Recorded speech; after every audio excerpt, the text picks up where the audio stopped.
Hello and welcome to Let's Talk Sports. I am Ralph Labella. And I'm Ron Sen. What a country.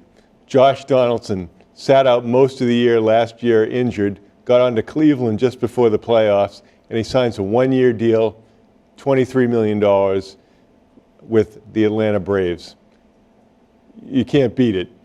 You know, a guy like Donaldson, though, has so much talent. He was injured, so Atlanta's taking a chance with him, but they're probably hoping if he comes back to sign him during the season to a long-term contract. Is he 32 years old? I'm not sure. But, I mean, he does have talent. No, he's a good defensive player. He hits with power.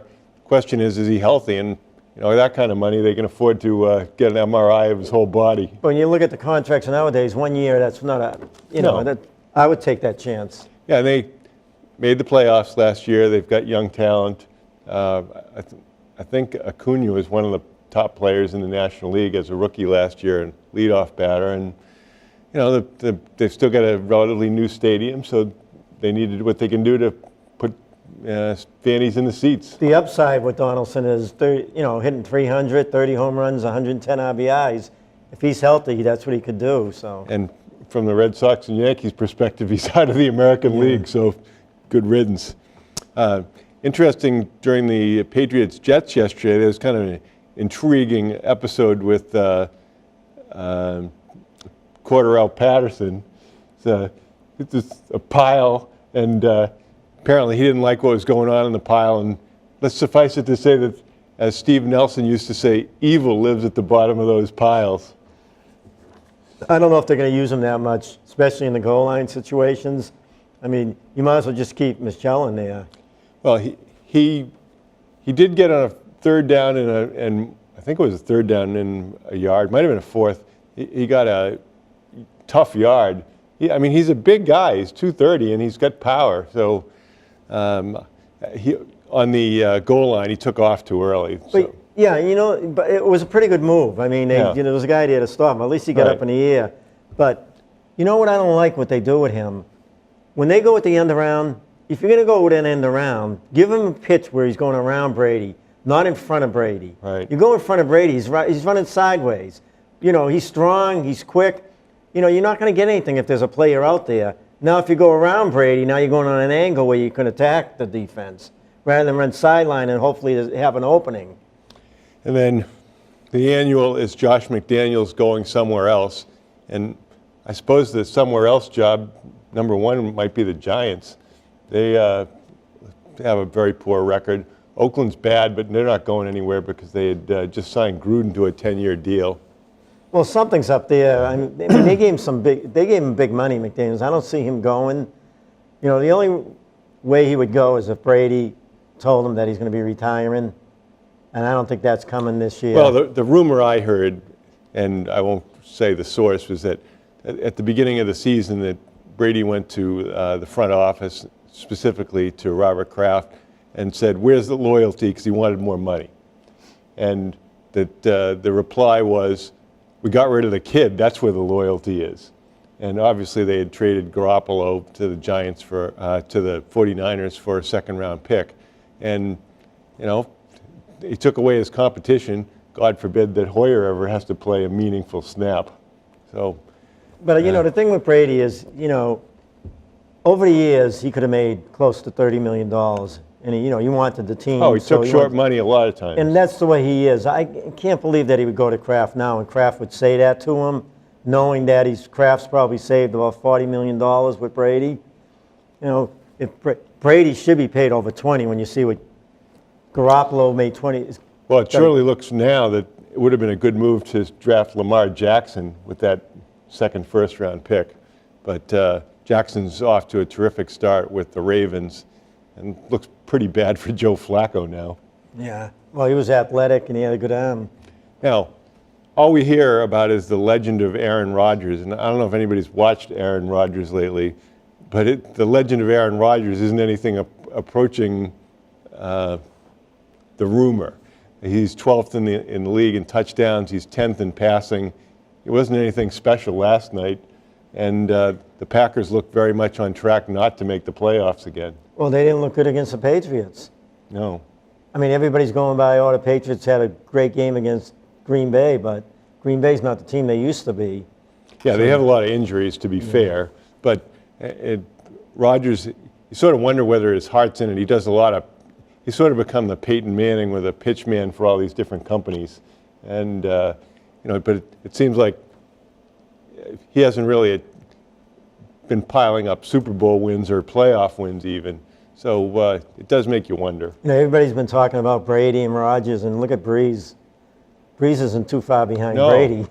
No, Breeze is still terrific, and he is pretty mobile. He still can run a little bit. And look at the team he has now behind him. Great running game. Yeah. Good receivers. I mean, he's got it made for the next 3 years. We can argue about how entertaining the National Football League is. That in some ways it's looking more like college football. There was a game recently, the Rams and the Chiefs, that was both teams scored in the 50s. It was very similar to last weekend. Oklahoma beat West Virginia. It was something like 59-56, and I mean, you just wonder if they give scholarships to players on defense, or is it only all the money goes to the offensive players? Yeah. I mean, I'm enjoying the college football more than pros. Pro football, of course, you watch the Patriots, and I watch Pittsburgh because I wanted them to lose. So I'm into that. In Miami, you hope Miami lost. It was good that Indianapolis came back. But I like the college game. I like watching Alabama play. I like Clemson. I like watching Ohio State. Well, we've talked before about how 3 out of 4 football games are lost, not won. And talk about Pittsburgh yesterday. The receiver fumbles the ball out of bounds or through the end zones at the goal line. Almost impossible to do, but he did that. And then Roethlisberger gets picked off by the defensive tackle. Well, how about the fumble at the 20-yard line when the score was tied in the fourth? And Denver gets the ball, and they come down and score, and then Roethlisberger throws that stupid interception. I don't know what he was thinking about. Yeah, I mean, even if the defensive tackle weren't right in the way, the receiver wasn't open. He choked on that. I mean, he actually choked on it. You could see the snap was a little low. He got nervous, came up. He saw the receiver, but didn't see the 2 defensive players. But that was terrible. Well, and Denver had a good game plan. They kept Smith-Schuster for the most part, except for the long run, and Antonio Brown to shorter gains. And Pittsburgh relies on the big play. But some of those teams have tough schedules. I mean, Pittsburgh has a tough schedule. They have to play the Patriots, and they have 2 other tough games. A couple of those teams. The team that you got to watch out for is the Chargers. Yeah, the Chargers have been playing better. Obviously, Houston's been playing really well. I think they've won 7 in a row, something like that. And so, I mean, the Patriots, they didn't look that great yesterday, even in a winning effort. It was one of the more boring games you're ever going to watch. I'm going to the game Sunday. Good. I told my kids, because I'm going with my 2 daughters, and I says, I'm not going if the Patriots lose this game to the Jets. Back to the future. During the second game of the World Series, Red Sox reunited several players from the 2004 team, and Curt Schilling apparently didn't get an invitation. Schilling does commentary for Breitbart News, and obviously he had cost the state of Rhode Island a lot of money in the bad deal that he made with them for funding for his software company. But it seemed to me kind of like pretty small not to ask him, petty. I know. Especially what he did for them. Oh, absolutely. He was a hero back then. Surely was. As you were saying about college football, my son who lives in Georgia said, tell him to forget about it. He said, it's a pretty small deal. We want to win the national championship. All we have to do is beat Alabama twice in the next 3 games. Or make the Final Four. That's a shame because they are one of the top 4 teams in the country. Right. But they're going to lose to Alabama, and they're going to be 2 games, 2 losses, and Ohio State will come right in. They'll take number 4, Ohio State. Could well be. Ohio State. They jumped 4 teams yesterday. Yeah, they handed Michigan another painful defeat last week. And, Urban Meyer, he's an interesting guy. He comes off as this really sincere, wonderful guy who cares so much about the players. But remember, he was at Florida with Aaron Hernandez and the Pouncey brothers, and, there were a lot of shenanigans going on under his watch. But as a football fan, what about these games? You'll have hopefully Alabama against Ohio State, and you'll have Clemson against Notre Dame. That's unbelievable for a football fan. Watch those 2 games. No, there's tremendous amount of talent, and I think if you compare college football now to maybe 10 years ago, even though teams were fast, the teams are really fast now. And can't even say his name, Tagliavola for Alabama is just what a wonderful prospect he is. All right, so you're a owner of a pro team. You have the #1 pick. Forget about how many years these quarterbacks have if they're too young to come out now. You could take any quarterback in college football right now to start your team. Who would you take? Well, I'd take Tagliavola. I mean, I think he's really accurate. He's not the tallest guy. I'd like to see a taller guy, but and then the kid from West Virginia, Nestler, is pretty good too. Yeah, we were talking in work today. A couple of guys said they like Nestler. I said neither one of them mentioned the best quarterback in football, in college football.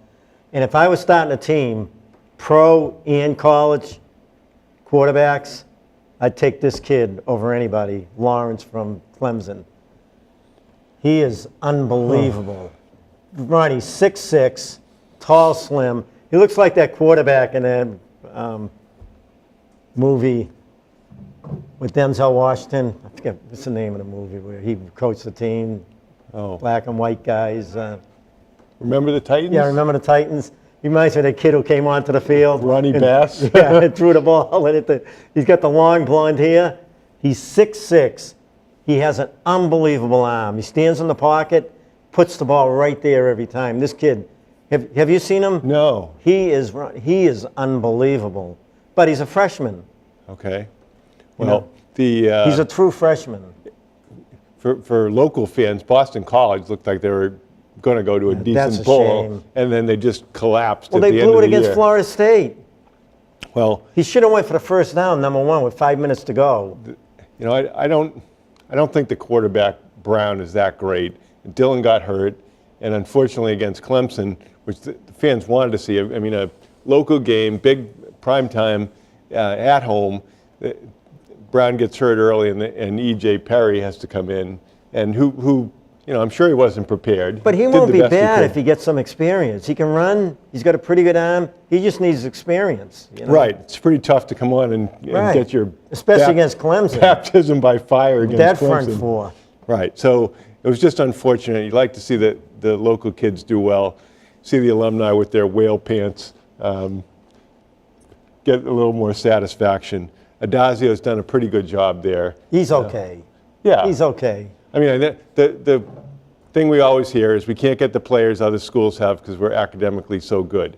Well, you know, I can't believe Duke basketball has all geniuses playing for them who are one and done. They're probably, you know, they probably can read and write, but I don't think they're all going to Mensa. He made a big mistake, though, in the fourth quarter against Florida State.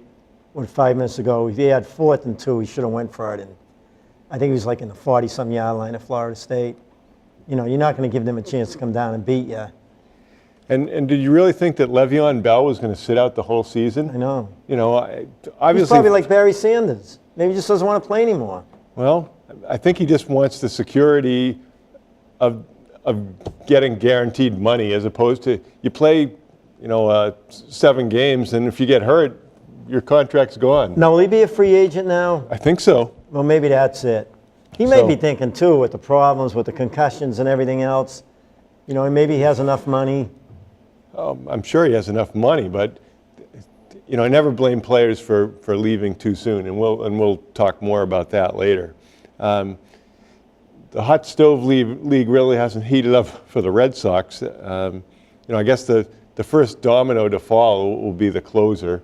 Whether Kimbrel decides, I mean, I'm presuming Kimbrel's going to go somewhere else. Have you heard anything at all? No.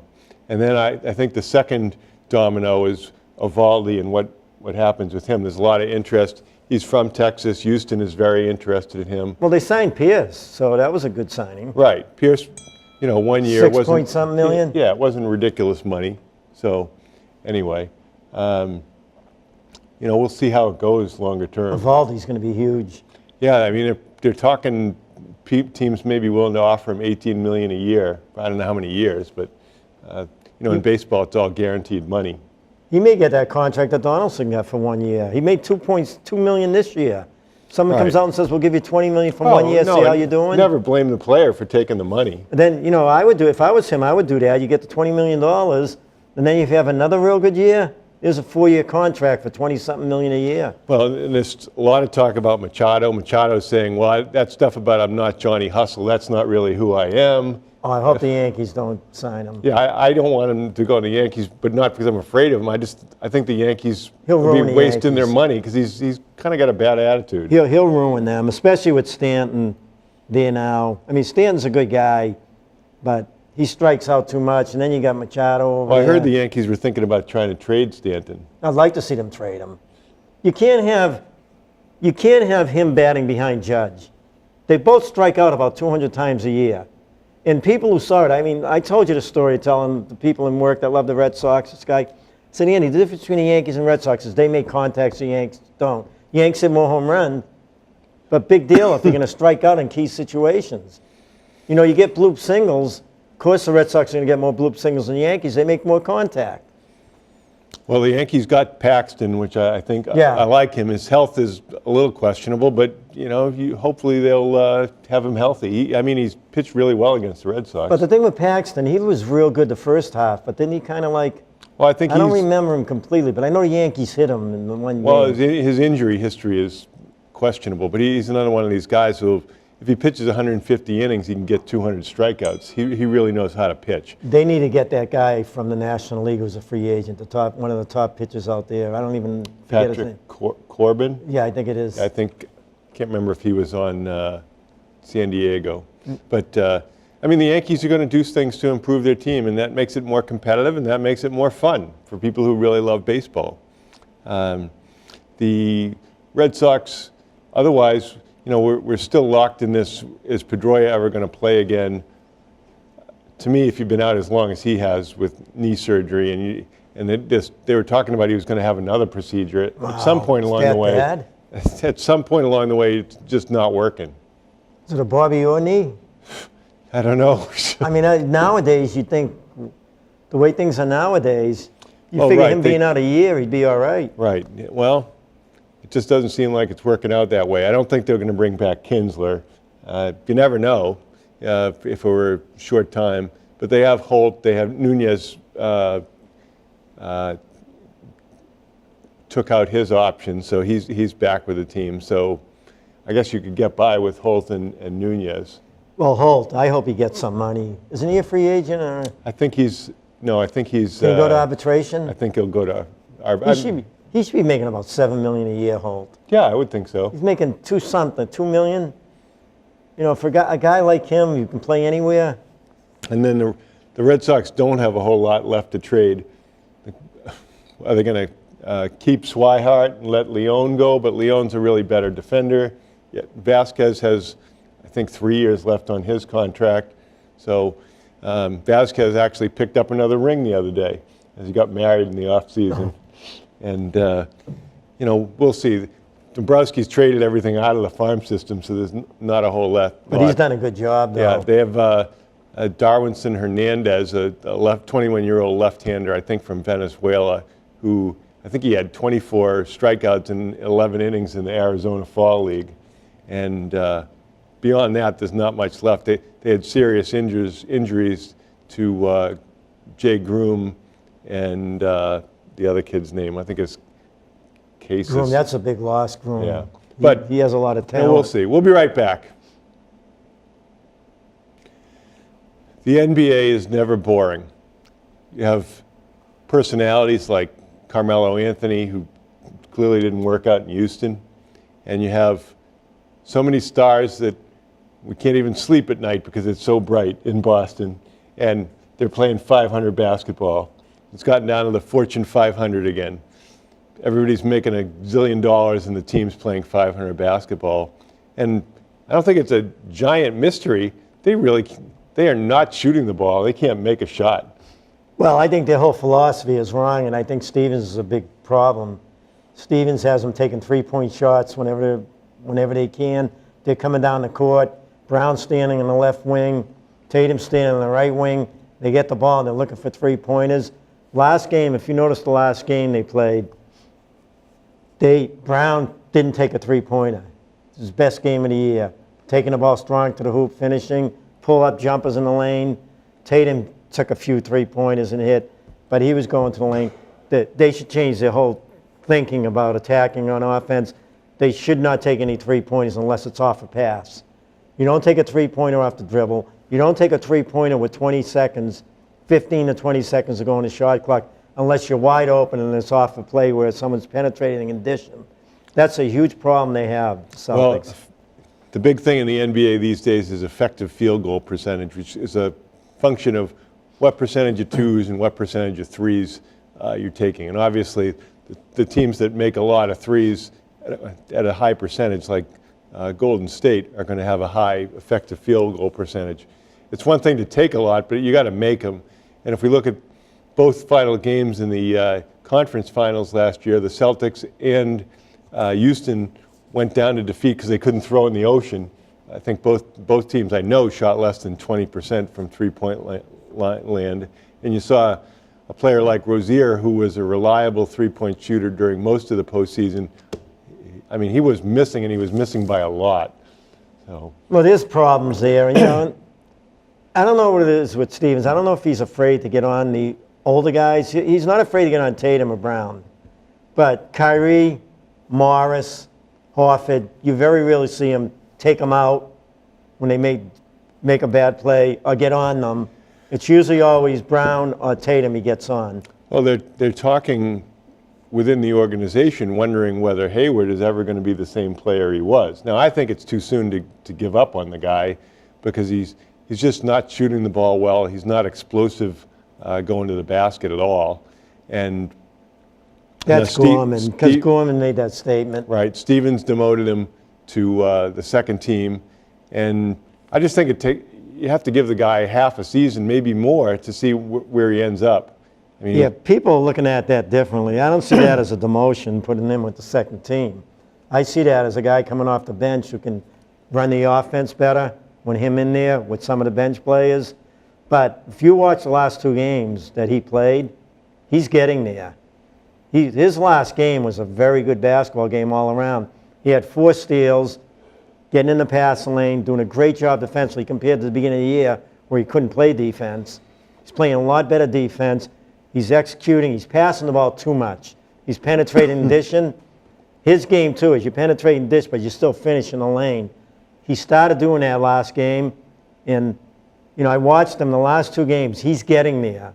That's the one thing, shining light on that team, is that Hayward's getting to where we hope he get to. And when he gets there completely, it's going to be a whole different ball game. Well, they're supposed to play the Pelicans tonight. It's Monday night, and last I had heard that Anthony Davis was questionable for the game. So and Brown's out. Brown is out. Brown had a pretty nasty fall on a dunk. But the last game was Brown's best game of the year. I was talking to you earlier about it. The reason why it was the best game of the year, he didn't shoot a three the whole game. He was penetrating, hitting pull-up jump shots, finishing.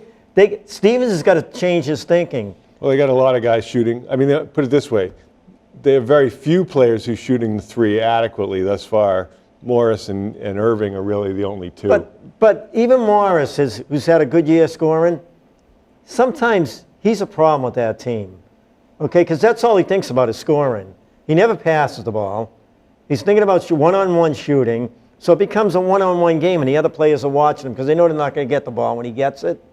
What they should start doing, the Celtics, is they should be look at, they got Kyrie, they got Tatum, they got Hayward, they've got Brown. All 4 of those players are very good going to the basket off the dribble. Pull up jump shots, then dish outside if they collapse for the wide open 3 where you're stepping into your shot. Not taking a shot within 5 or 6 seconds of possession. I mean, if they change that whole philosophy of offense, which I think a lot of people really understand offense a little better than Stevens does. Well, Stevens is all one-on-one. You go one-on-one, like Rozier, go in there, go one-on-one with the guy. If you hit your shot, you hit your shot. They were successful doing that last year. But now teams have, they know what's going on with the Celtics. They know how to stop them.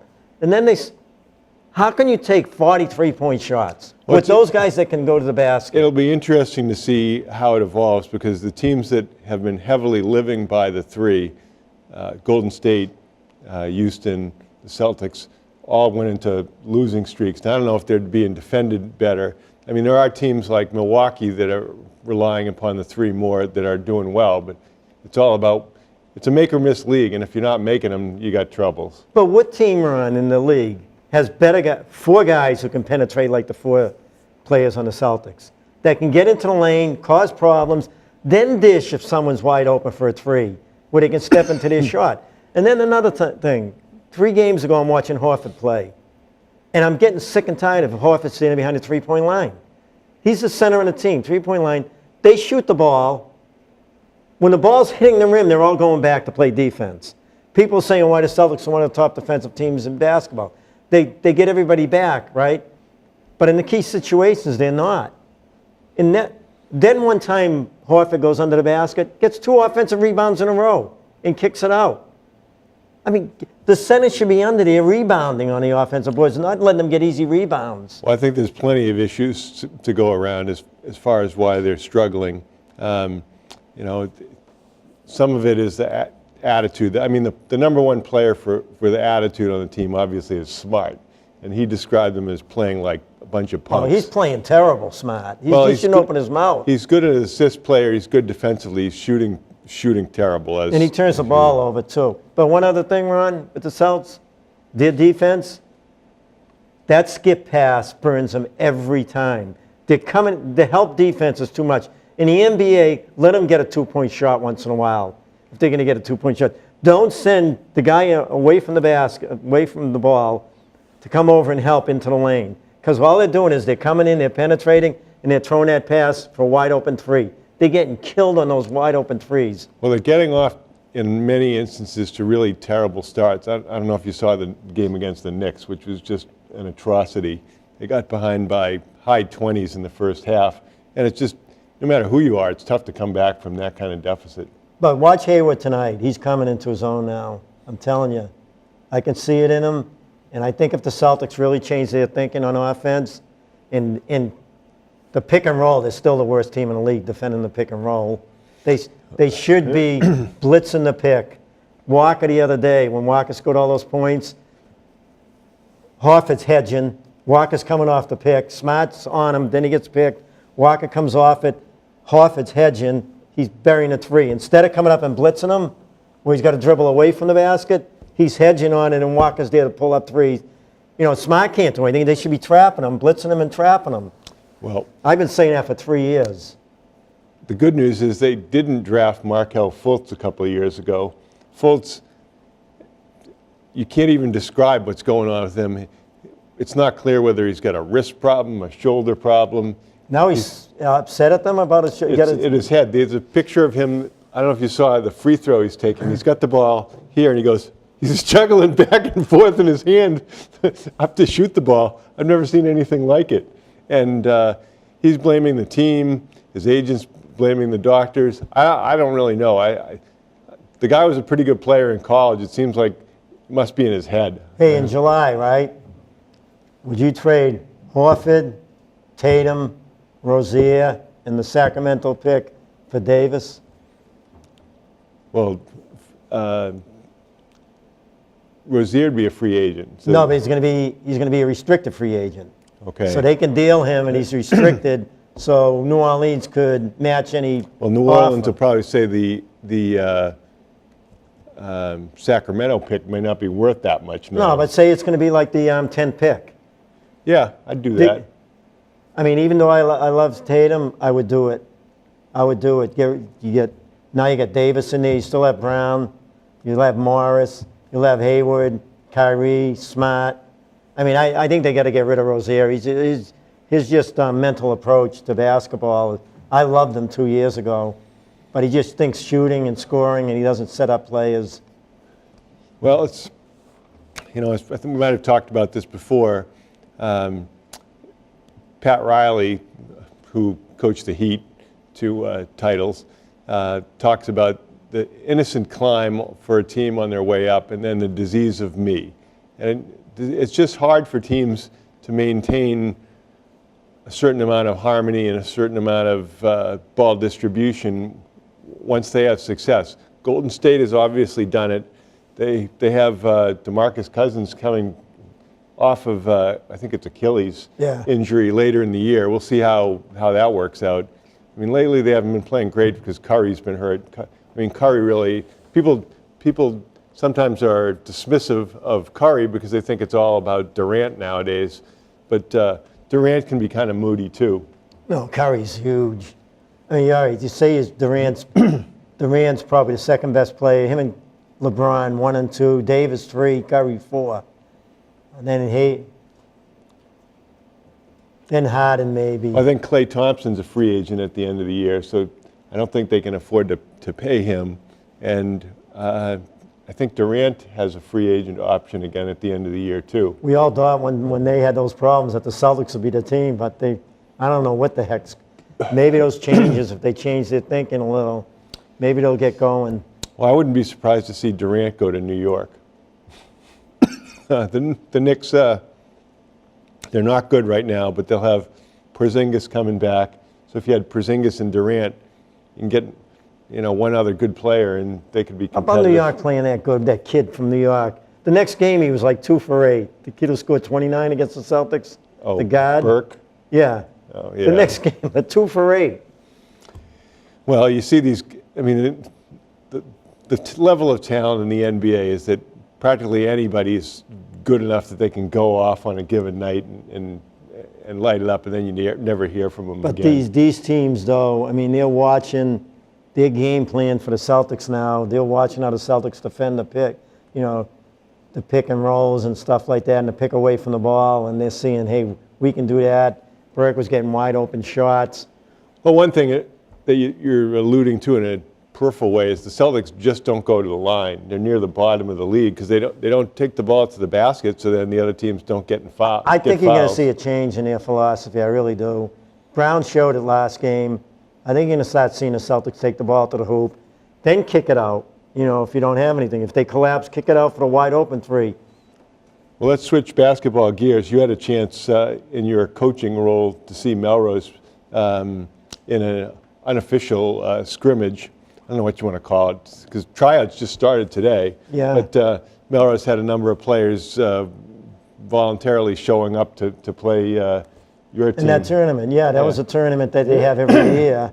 Some coaches are worried that some player might sprain his ankle.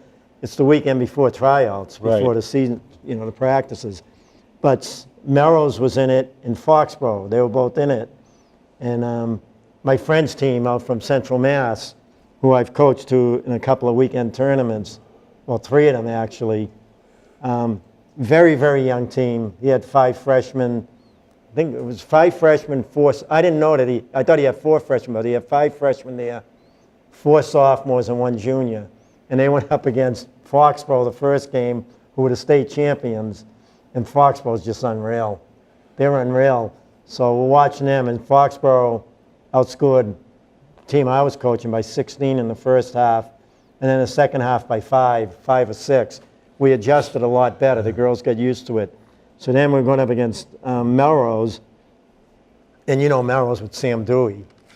Sam Dewey and the 4 seniors, that's what I was looking at. And Melrose was 3-0 going into the game against a team of St. Pete's of Marion, was a team I coached. And Sam Dewey is just unbelievable. She has to be one of the top 3 players in the state. Right now as a sophomore. The center on our team, who's a sophomore, she's about 5'9". Sam's about 6'1" now, I think, and strong. But the best part of Sam's game is she's the best athlete on the floor. She goes up and down the floor faster than anybody else. She never gets tired. She played the whole first half against us, constantly running up and down the floor. So my senator comes up to me. She goes, "Coach, I get a rebound. I'm fighting for rebounds. They get a rebound. I turn around, and their center's at half court. But it's not that she's cheating. She's there battling for the rebound. She anticipates really well. She'll see maybe McDonald get the rebound. Right when that ball's going in McDonald's hand, she's gone. But she is let's put it this way. She's a sophomore. The next 3 years, every game that Melrose plays, they have the best player on the floor. I don't care who they play, Pentucket, Foxborough, who we saw. Foxborough has great guards, but she is just, she'll dominate. I can't see Melrose losing unless there's even Belmont and Belmont's Woburn. really good. But I saw Belmont last year. They're going to have a tough time with Melrose. Even though Belmont has good center, they're going to have a really tough time because this year, Sam, when her hands get on the ball, she doesn't lose it. A number of times she got possession of the ball and got tall, and our girls were whacking her arms trying to block the shot. I mean, they were hitting her hard. She would just finish and go to the foul line. And then defensively, every time we try to go down low, forget about it. But you know what impressed me about Melrose? Their 4 seniors are very good players. The 4 of them, the 2 Cunninghams, McDonald and Smith. They're very good, sound players. And I could see it in some of the seniors. I mean, they want to play against real talent. And I could see it in their face that they should have went up against Foxborough. That would have been an unbelievable game. But the thing that impressed me the most are the bench players. The bench players that came in, 3 of the juniors now, 2 of them were on the JVs last year, Maggie and Olivia, and then Mary Kate, and then the girls you had, the 2 sisters, and then the point guard, the blonde point guard, and then Kara Mate. They all came in the game, and you wouldn't even know. You would think they've been playing with the varsity for a year or 2 because they stay within the system, very rarely turn the ball over, and you wouldn't even know they went in. But I had a feeling that the seniors kind of said they could have played a lot harder. They saw the talent they were going up against. Well, it'd be good to see a really successful team. I believe that Perry McDonald and I think Lily Cunningham both signed with Roger Williams in Rhode Island. It's been a very good Division III team over the last few years. So, there is talent on the team, no question about it. And they didn't have Hudson. If Hudson comes back from the concussion, another big girl. Right. But Sam, it's going to be unbelievable. Imagine coaching that team and knowing the next 3 years you got the best player on the floor in every game. And the way I looked at it is, like I said, well, this is the year they could win the states. Because my prediction now is that Melrose meets Foxborough at the Garden, and the winner of that game wins the states. That's my prediction. Because Pentucket will battle Melrose, I believe.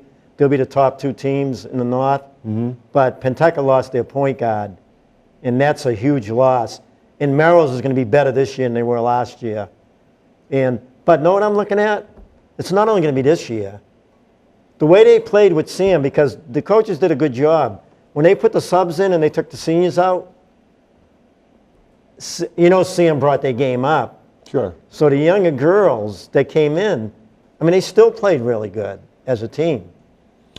Well, so obviously Sam played with a lot of those players through the years. So, she has complementary skills. She's an elite player. And, the big thing is to be a successful player at higher levels, you need 2 out of 3 of elite size, elite athleticism, and elite skill.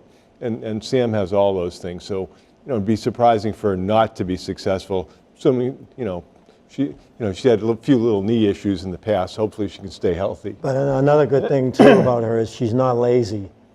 Sam every second she's out in the court. But then you got the Cunninghams, the McDonald, and Smiths, and then the girls, the subs. You got the 4 seniors who know how to play the game, and they're good. Well, one thing at the beginning of the year, historically, I've given players black and white composition notebooks to take notes, and Sam was the one who always filled up the book with notes. So she's a student of the game as well. So it's not only that she has ability, but she's very interested in how to play, and that makes a world of difference. We'll be right back. As Patriots fans, we're never satisfied. If they win, they didn't win by enough. If they win, they were boring.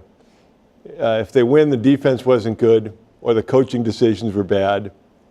It's just who we are and how it goes. So even though the Patriots seem to be scuffling at times, they are 8-3. They're the number 2 seed in the AFC. And Kansas City still has some competitive games left, so you never know what can happen. The Patriot fans are the ones that are worrying more than any other fan. I mean, you got the rest of the country sees the Patriots 8-3. The Patriot fans, the real fans, are actually saying, "Oh God, what's going on with this team?" You know, our defense. The Jets scored 13 points. They looked like the worst defense in the history of football yesterday, and the Jets only scored 13. You know, we're getting upset at Brady because that first pass to Gronk, when Gronk was open, and he came in a second too late and a little behind him. But then Brady throws about 6 passes that were unbelievable during that game, if people were really watching it. And then he threw some passes. I've said that for a couple of years. He has trouble throwing across his body at times. And that's when the balls were going up, you know, a little, you know, low. But you know what I think with Brady, though? A lot of his passes are intentionally bad passes because no one's open. You know, he's throwing them at the feet of a player because he's covered. You know. Well, it's a lot better to throw the ball into the ground than to the defensive back. To the tackle. Yeah. The nose tackle. So, you know, I don't think... I'm worried, though. You got to be worried. As a Patriot fan, you have to be worried. Yeah, it doesn't have the feeling of a championship season, especially when you watch Kansas City. It looks like a pinball game, the way they score. You know, our hope is, I mean, can the Pats, you know, beat the Vikings Sunday? You know, that's going to be a real tough game. Now, if they come out and play a real good game against the Vikings, everybody will be sky high again. Yeah, the Vikings looked really good last night. Kirk Cousins is good. They've got this guy who's like an undrafted free agent, Thielen, who catches everything thrown his way. He's sort of like a cross between Edelman and Welker, but he's just always open. And then they have Stephon Diggs, the guy in the commercial with this mailbox stuck to his hands. Yeah, he can catch everything. They got a good running game. They have two good running backs in Murray and Dalvin Cook if he can stay healthy.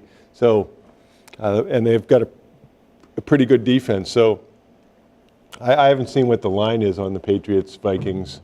I would think... What would you make the line? You know, the way it always is the Patriots would probably be favored by 3. I'm worried about the game. I mean, if I had to make a line, I'd say the Vikings by 4. I mean, that's what I would say. No, I know. You know, but a bookie would definitely have the Patriots 1 or 2. We get 3 points for. But I'm worried about the game. The Patriots are going to have to play a lot better than they've been playing. I mean, people thought, all right, they're going in the right direction when they beat Green Bay. Well, Green Bay stinks this year. Rodgers isn't the same quarterback this year. So they beat Green Bay, and that was a tough game.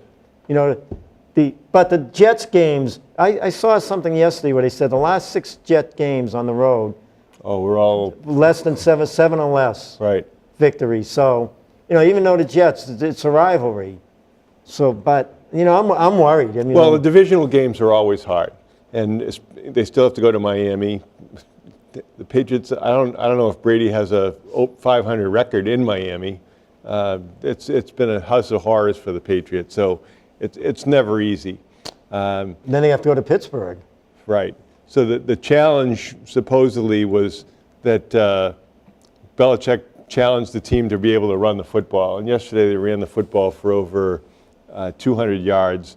Michel, I mean, he's kind of like a balsa wood airplane. You always feel like he's going to fall apart, but he's tough, isn't he?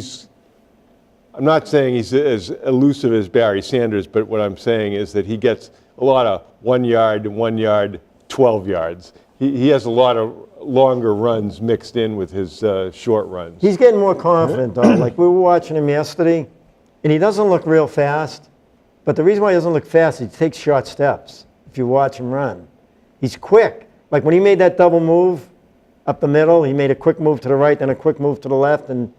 But he would have got almost 200 yards if he didn't get 2 of those running plays called back because of holding penalties. Right. The officiating was abysmal. That crew just calls everything. They let the pass interference penalties go on both teams. Well, you know, we've been saying the whole thing is now, if let's say I'm going down the right sideline, the defensive back grabs this arm. It's happening a lot. Right. So it's just like, oh, okay, that's how you play defensive back now. Gilmore had the guy's arm. And how about pulling the shirt? Oh, yeah. But know what it is, I think, Ron? They're letting that go more this year. So the defensive backs aren't stupid. Yeah, They know, hey, well, we might get away with it. Let's just pull the shirt a little. They're doing it on almost every play. and if you do it early, it's not pass interference, it's holding. So holding's a 5-yard penalty. But then what I don't understand, it's the 5-yard rule, right? You can't make contact up to 5 yards. Yeah. So a defensive player has his arm on the offensive player. The offensive player pushes his arm off. They call offensive pass interference. It's I mean, true. what are they looking at? Well, it used to be when the Patriots had guys like McGinnis and Bruschi, maybe the rules were different, but those crossing routes underneath, the guy would never make it across because somebody would level him. Nowadays, it'd probably be defenseless receiver. All right, who would you let go next year? Do you agree Hightower's got to go, save the $8 million? And I don't know what the salary cap is on him. Hightower, probably McCourty. McCourty at $10 million. I don't know what the salary cap is on him. Yeah, Jason McCourty's probably going to last longer than Devin McCourty. Well, maybe the Patriots are not averse to asking guys to renegotiate and take a pay cut. So he should take one, at least. I mean, if they maybe add another year on his contract, but he shouldn't be making $10 million. Well, and Edelman will be a free agent, so I don't think people are going to pay big money for Edelman because he strikes me as a guy who's very likely to be injured. Yeah, Edelman right now isn't playing like he had previous years. I don't know what it is, but he's not that sure receiver. When you need the two or 3 yards, you can tell because the Pats are terrible inside the 20 now. They can't get in the end zone. It's true. It's a been big weakness. reason. Amendola gone. I said that right from the beginning. Everybody says, they always find a receiver. They got Edelman coming back. They got Gronk. Amendola was a guy that Brady loved. They were on the right page every time. You have Amendola in that offense now, but the one thing again is Burkhead's supposed to be back next week. Right. Burkhead's a very good receiver coming out of the backfield. They activated him today. In the middle of the field. White is real good coming out of the backfield on the wings and going out that way. Burkhead's very good coming out and cutting in the middle and getting to the open spots. So maybe he'll help him out too. White has got to be a lot faster than you think because it hardly looks like he's moving, but he's going by people who are chasing him. He only caught one pass yesterday? I thought he had 2. Or maybe in the fourth quarter he got one late? It wasn't many. But again, because he's been their leading receiver, I'm sure that other teams game plan for him, so they use him as a decoy. And another thing too is with Gronk in there, Brady's got to throw the ball high to him. If you ever see Brady, he leads them. Like if he's going down the sideline, he leads them, and a lot of times they're too far to passes. Throw it high where he is. Let him outfight the guy. I think I read that Flowers in the last 2 weeks had 19 combination of sacks, hurries, and pressures. He's been playing great. But who else in that defensive line's been playing?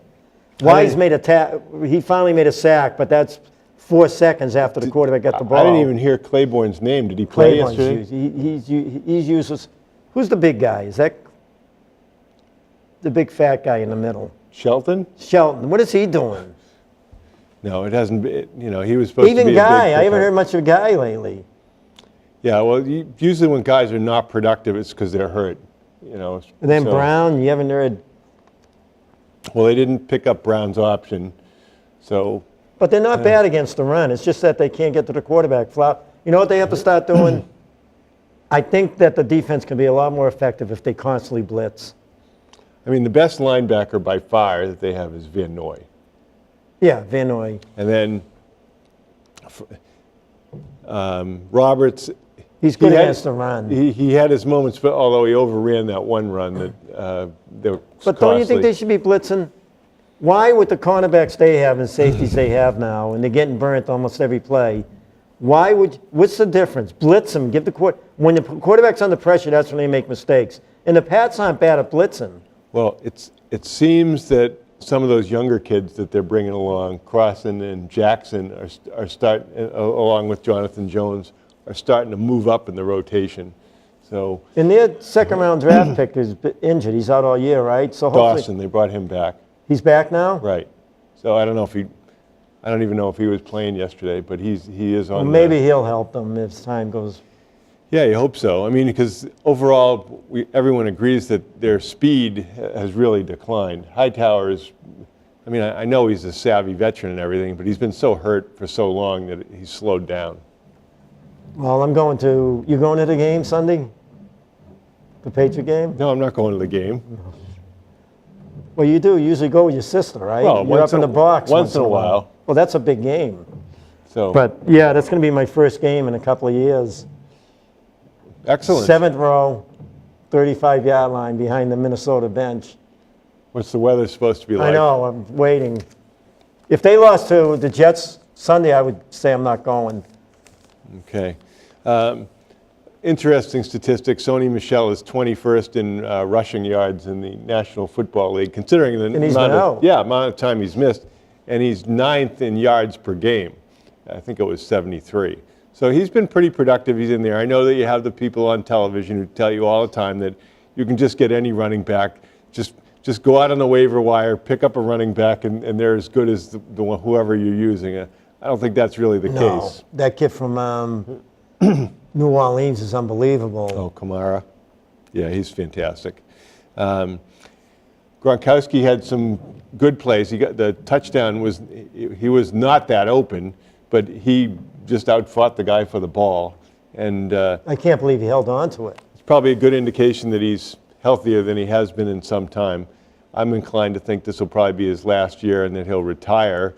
The wisdom of Gronk is that he's never spent any of the money that he's made from the Patriots, so he just lives on Dunkin' Donuts and Tide Pods and everything else, so he should be set for life, and he'll probably go and be like The Rock. He'll be doing superhero movies and everything else, and more power to him. He's an entertaining guy. Imagine him catching the winning touchdown in the Super Bowl. If he does, if they ever made it, he'd be worth millions. He could retire and make $20 million a year with endorsements and everything. Yeah, I mean, adding to what he has going now. They say he's, even though it's easy to think of him as just a bumpkin, that he's really a genius when it comes to football, that he understands the coverages, he understands He's a great football. blocker still. Oh, excellent blocker. You see that back bump off when he went over there, when he caught the touchdown pass? He just hit him like, and he went down like that, the back. I mean, he's so strong. I mean, he's unbelievably big. People don't, I mean, they realize he's tall and everything, but he's solid. You hit him, you're going to go down. Yeah, the dispute earlier in the year is that Gronkowski wanted to shift to Brady's training method and not do weightlifting anymore. And I think the Patriots, they don't care if you do flexibility exercises on top of your weightlifting, but they want you to do the weight training. So that's really the big issue. In your experience coaching, assisting with your high school team, has there been anything that you've found to be different working with these younger kids, or pretty much what you've noticed over the years? With the kids I'm doing now? Yeah. They're kind of like, it's funny because you have a couple of them who are talented, and they like to do their own thing at times. Now, this is a private school? Yeah, it's a Catholic school. Okay. And then you have the other kids who just want to play varsity basketball, but it's about the same. You know, this team that I had, you know, I couldn't run any plays because I didn't know the plays that they were. I was just going to games, and I went to one practice. So I couldn't tell them, okay, we're going to run X, which is the press that we used to run. Right. But, you know, the young kids, like the kids you have now, I saw the game yesterday, I mean, they're all about listening to the coach and understanding the game. I mean, these girls that I coached, it's tough because it's not my team. I'm just helping my friend out. So, you know, if I haven't had practice and tell them with them and, you know, to show them, you know, what I like to run, because in that game there are a lot of things that I would have liked to have done differently. And, but you couldn't. But they're all good kids, though. They're really good kids. They're from different areas, too. Some of you probably saw Dan Shaughnessy's article yesterday in the Globe, which was really interesting. Shaughnessy, as you all know, is a somewhat controversial local columnist. He says, I'm a columnist, not a writer. He wrote Seeing Red about Red Auerbach. He wrote Curse of the Bambino about the Red Sox failures over time. But he wrote about his experience trying out for high school basketball, oh gosh, probably 50 years ago, and how there were certain, at the beginning he talks about there was vomiting because they did so much running. And back in the day, we did a lot of sprints. So you'd run baseline to the foul line and back, half court and back, three-quarter court and back, full court and back. I haven't done that for years with anybody, because I believe in conditioning during the drills, like the full court layup drills or defensive transition drills, so the kids get the same running in. It's just you're accomplishing that in the context of playing basketball. And he was talking about how it was a big deal for people to make the varsity basketball team. There was a lot of status attached to it. I don't know if there still is anymore. Maybe there is. It's been so far away from high school. But Shaughnessy is often difficult and abrasive, but he really did get it right in this particular article about the emotions that were attached to it. And you think back, for me that was 45 years ago. It was really a great time in one's life. Yeah, it still is that. But my belief is that more than a coach, the captains and the seniors on the team, they make the high school career for these kids. Because when you're coming up, especially as a freshman, you're nervous, you got the seniors there. And if you have great leadership, it just makes it so much better. It makes it a great experience for the younger players. And they're going to enjoy their high school careers because they have that senior leadership there. The kids respect them, they're good to them, they bring them along, and then they become the leaders. I mean, you can look at, not just saying it, you look at your daughters, how the type of leaders they were. And that meant so much. And I remember having a conversation with my daughter when she was captain of the volleyball team, how important it is, for the younger girls to treat them the right way. And she got very close to the younger girls, just like, you see it in Melrose, it's 99% of the time that's the way it is, just great leadership. Yeah, I look back to being in high school, and I was fortunate enough to be voted captain on my team, and I always said the seniors all voted for themselves and the sophomores voted for me. We had a kid on the team, Roger Lapham, who he was like 6th or 7th man that year, and he was the Middlesex League MVP the next 2 years. Went to Maine.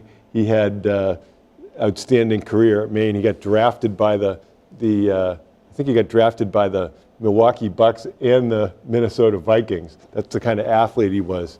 He was 6'6", just tremendous basketball player, a high basketball IQ, could shoot the ball. He was just good at everything. And I was calling him years ago. His son was 16, and his son picked up the phone, and I said, "Oh, so you're 16?" He said, "What are you, about 6'3"? He said, "I'm 6'7". So his son won a couple of basketball titles in Maine and a football title, and he played left tackle at BC. Wow. So some people thought he was the best player in New England. I'll tell you, one of the people I can remember from when I was a kid in Somerville was the coach of Tewksbury, Earwood. Bobby Earwood's son is now the coach, but Bobby Earwood was a great high school football player at Somerville and then went on to college and took over the Tewksbury program. Great person. And look at Tewksbury program. Yeah. Somebody told me that, and I didn't remember this, we had an afternoon playoff game, and Roger couldn't play because of the fire in Wakefield. We had double sessions, and the seniors went from juniors and seniors went 7 to 12, and the younger kids went from 12 to 5. So they said they wouldn't let him out of school. Not that it mattered that much, but anyway.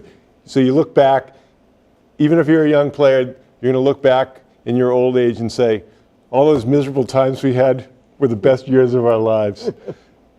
Thanks for watching. I'm Ron Sen. And I'm Ralph LaBelle, and thank you for watching Let's Talk Sports.